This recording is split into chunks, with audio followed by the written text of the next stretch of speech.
degree အပြင်2025 ခုနှစ်ဒီဇင်ဘာလ25 ရက်ဂျာတာရင်းနေ့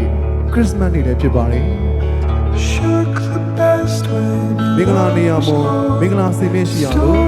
မင်္ဂလာသူတို့သားကိုစိုးစံနေရဘယ်တော်များလို့ရဲ့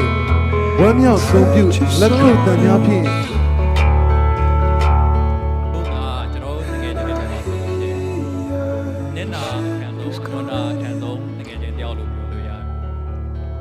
ပြီးတော့ဖြစ်လာမယ်အိမ်တော်ကြီးမှာလည်းတက်ဖို့မျိုးတယောက်နားလည်မှုရှိဖို့ရှိပြန်လဲပို့ပြီးတော့ချစ်ကြဖို့ဆုတောင်းပေးပါတယ်မင်္ဂလာတို့သမီးတော်လေးဖြစ်တဲ့ဒေါက်တာအေးချမ်းမို့ကိုလည်းမိဘများဗန်ကျန်လက်စွပ်ဗန်ကိုင်များနဲ့အတူတူထပ်မံဂုဏ်ပြုကြိုဆိုပေးပါအောင်ခင်ဗျာဆမ်မန်မို့အင်ကြီးမှာဆိုလဲအကူက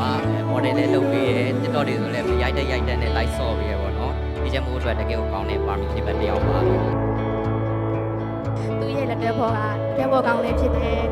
တငယ်ချင်းကောင်းတယောက်လိုနဲ့သူ့ပေါ်မှာအင်တာနက်ရုပ်ချစ်ခင်လုပ်ပြီးပေါ့နော်အိမ်နဲ့လည်းကိုကိုကျေးဇူးတင်ပါတယ်ဆက်ဆက်လေးနဲ့တွေ့ပြီးနောက်ပိုင်းမှာအကျံဘောကအများကြီးကြောင်လဲလာတယ်ယောဂအရန်ကိုပူခံတက်ပြလေအကျံဘောဖြစ်ချင်တဲ့အတိုင်းနောက်ကနေဆက်ပို့လုပ်ပေးတယ်နှစ်ယောက်စလုံးကတကယ်ဥစားပဲအစိတ်ရှိတယ်အခက်ခဲတွေကြော်လွှားရင်းနဲ့ဘဝစာတွဲပြီးတော့အားရပြောဆိုနေမိသားစုကိုပြေးလို့မယ်ဆိုတဲ့ဟာကိုလည်းလုပ်ကြည့်ပါနောက်ပိုင်းကျရင်လည်းပို့ပြပြောရှင်းနေတဲ့ပြပေါ့ရအောင်မြင်ရပါစေ